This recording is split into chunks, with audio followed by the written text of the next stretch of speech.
Hello, my name is Dwayne Kimball, owner and founder of KMD 89 VA Claims Consultant, Leave No Vet Behind, and also I'm United States Army vet. Today I'm bringing you another educational video as it pertains to the VA disability compensation claims process. But as always, before we get into this video, make sure you like, subscribe, hit that notification button, and always share this video with your fellow veterans. Also, you can follow me on LinkedIn, Facebook, Instagram, and Twitter. Now, in the previous video, I talked about permanent and total. I answered 3 questions. What is permanent and total? What is the fastest way to get there, in my opinion? And also, how do you recognize it in a rating decision? But since then, I've been having a lot of veterans contact me and ask me questions about permanent and total. And what some of those individuals are, they're 100%, but they're not permanent and total. So today, I'm going to be talking about why you're not permanent and total if you're 100%, how to identify it in a rating decision, and what can you do to speed that process up or change that 100% without P&T to 100% with P&T. Okay, so I've been seeing this a lot. A lot of veterans are saying, "Hey, I'm 100%, but I'm not permanent and total," and they don't understand why. So we're going to get into it today. I have 2 slides I'm going to share with you today, and then after that, I'm going to explain something I did, some information that I used, okay, to ensure that I didn't get assigned a routine future exam, which will cause you not to have permanent and total status. Okay, so slide number 1.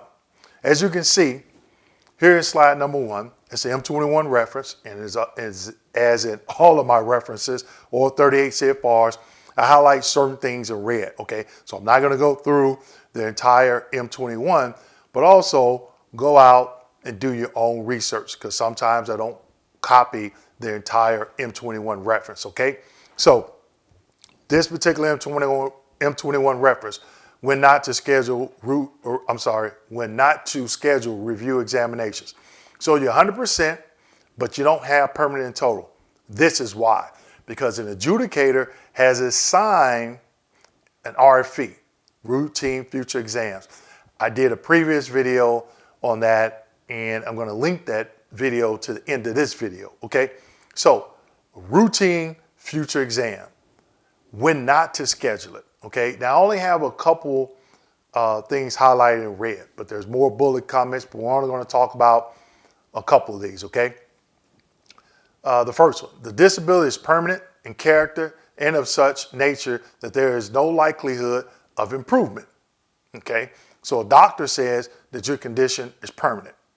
Second, the veteran is over 55 years of age, except under unusual circumstances or where required by regulation. Now, the veteran is over 55 years of age. I don't want to say a lot, but there are some adjudicators that think, oh, well, the veteran is 100%, but he or she is not 55, so I have to schedule a routine future exam.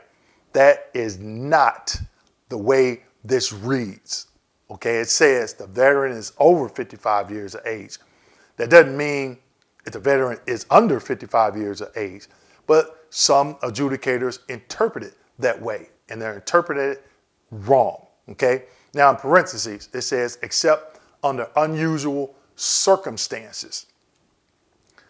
One of those I could think of right off the top of my head is if the veteran is service-connected, let's just say for prostate cancer or any type of cancer. We all know that sometimes cancers will go into remission. So the adjudicator has to schedule a routine future exam, except if the doctor states that the cancer is terminal. Okay, I'll state that again. If the doctor states that the condition is terminal, the adjudicator is not supposed to schedule a routine future. Okay, because the veteran is terminal, that means it's not going to go into remission, it's permanent, and they're going to have to just living out their last days, weeks, or months, or whatever. Okay, now Again, let's go back to that first bullet comment, permanent in character, okay?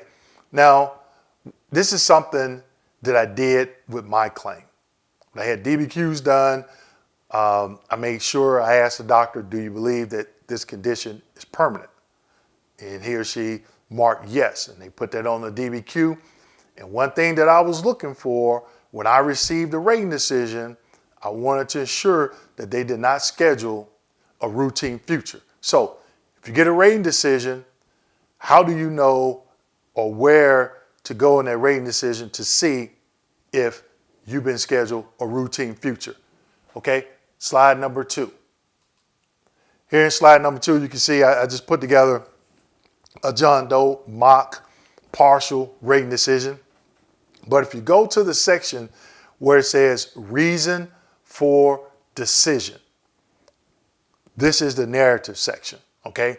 So what I have highlighted in red at the end of service connection for cluster and migraine headaches, it states in red, since there is a likelihood of improvement, the assigned evaluation is not considered permanent and is subject to a future review examination.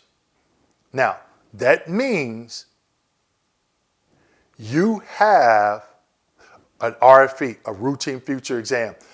The adjudicator felt that your condition is going to improve, or they feel that it will, okay? Now, also keep in mind, you're not going to find many adjudicators that are medical doctors, nurse practitioners, physician assistants, certified mental health professionals. I'm pretty sure they are some, but I guarantee you in any case, they're not yours, meaning they don't treat you, okay? So that could cause some back and forth between the veteran, okay?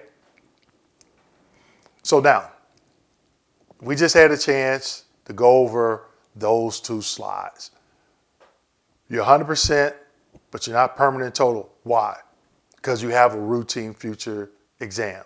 I talked about when adjudicators are not supposed to schedule a routine future exam, and how do you identify it in the rating decision, okay? So I showed you those 2. Now, something that I did back when DBQs first came out, I'm talking about, I think maybe over about 10 years ago, a little bit over 10 years ago.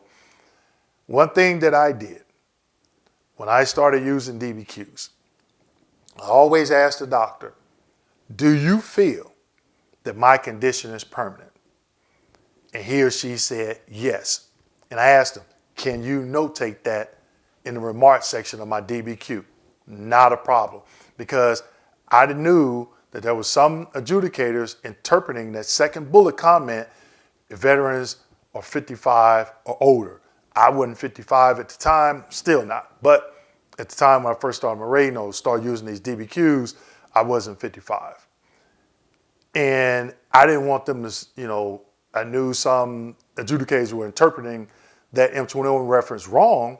And so a way to make sure that they did not schedule me for a routine future exam, I asked the doctor, hey, just if you believe it's permanent, write it in there, okay? And I've seen some adjudicators miss it and schedule an exam. And if that happens, guess what the veteran did? They did an appeal, a high-level review, and say, hey, there was a call to CUE. I wasn't granted Chapter 35/P&T, permanent total benefits, because the adjudicator noted in the rating decision, in the narrative section, reason for decisions, and I showed you that in the second slide, they said since there's a likelihood of improvement, they violated the M21, and they gave that reference. I showed you that in the first slide, and they said evidence clearly states, the DBQ clearly states that my doctor notated this condition is permanent. Therefore, a routine future exam should not have been scheduled, okay? And they win. Short, sweet, direct, to the point, okay? It's not a lot of mumbo jumbo. It's not 5 pages of written this and written that. And the decision review officer at the high level review is having trouble trying to figure out, okay, what are you talking about, okay? Now, if you do fall into that category. You're 100% and the VA has scheduled a routine future exam. What can you do? It's simple. You can always go back in, okay, request an increase for that particular condition and inform the CMP, VA CMP examiner, VA third-party contractor, hey, I don't believe that my condition is permanent, okay? That's one option. Option number two, something that I would do, get a DBQ from my own doctor. And then ask that doctor, hey, do you feel that the condition is permanent? Make sure you annotate it on there. I would make sure they annotate it maybe in 2 or 3 places. So that way, the adjudicator doesn't miss it. They're human, okay?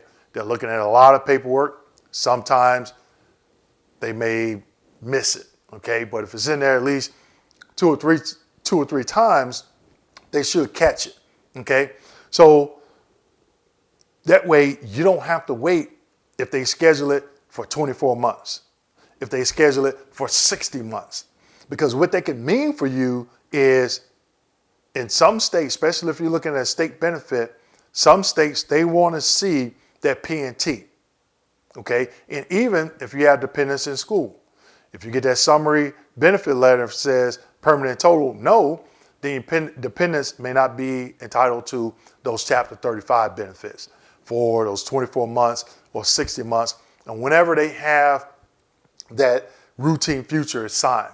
So if you feel that your condition is permanent, as soon as you get that rating decision, it says, oh, since there's likelihood of improvement, if it was me, I'm not waiting 12, 24, 36, 60 months or whatever. I'm not waiting that long if I feel that the condition is permanent. I'm gonna go out and get my evidence, make sure the doctor states that it's permanent, and submit it and fight it until you win, okay? So just a short recap. We talked about if you're 100%, why you're not permanent in total, because you have a routine future exam, how to identify it in a rating decision, and what you can do to speed that process up without waiting that 12, 24, 36, 60 months or whatever length of time that they schedule that routine future exam, okay? So I'm gonna share the previous video I did on RFEs at the end of this video, okay? So with that being said, make sure you like, subscribe, hit that notification button, and I'll see you in my next educational video. Thank you.